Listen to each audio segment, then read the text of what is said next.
Lass sie weg. Mein Weib für mich verlassen, Gott sei Dank. Ich kann es gar nicht fassen. Ist sie krank? Was will sie plötzlich wandern? Und wohin? Vielleicht hat sie einen anderen. Na, das ist Pech für ihn. Mein Weib für mich verlassen. Hoffentlich, ich könnte von leider blassen über mich. Ich lieb sie auch so innig seit der Zeit und frag mich nur, verdiene ich wirklich diese große Freude? Vielleicht ist sie schon fortgegangen und ich bin allein. Ich schau zur Tür herein, nein, sie packt noch ein. Was packt sie denn, was packt sie denn, was nimmt sie mir da fort? Wozu braucht sie das ganze Silber? Doch, ich sag kein Wort, denn wenn ich sie was fragen tät, na, das wär doch blöd. Dann hält sie mir errät, vergisst noch, dass sie geht.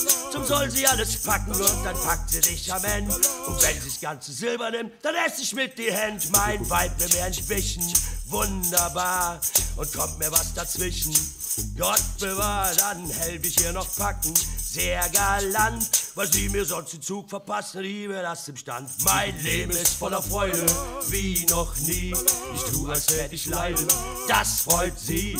Sie geht zu ihrer Mutter, das freut die, zum ersten Mal hat wirkliche Familienharmonie. Jetzt schreibt sie mir einen Abschiedsbrief, um mir zu imponieren. Pah, es soll mir imponieren, ich könnte ihn ihr diktieren. Sie schaut, was sie vergessen hat, vielleicht will sie schon gehen und sieht die goldene Wand nur nicht, sie hat sie schon gesehen. Hey!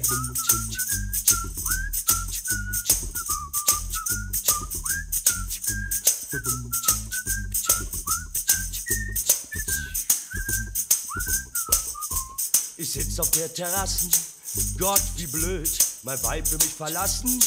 Gar karät, das Ganze ein Traum, nur wie ich seh. Ich bin hier draußen eingenickt, im Traum hab ich sie fortgeschickt. Sie hat kein Koffer eingepackt, die goldene Wand und tickt im Takt. Sie steigt auch in kein Zug hinein, das Ganze hat nicht sollen sein. Jetzt kommt sie noch zur Tür herein, oh weh, oh weh, oh weh.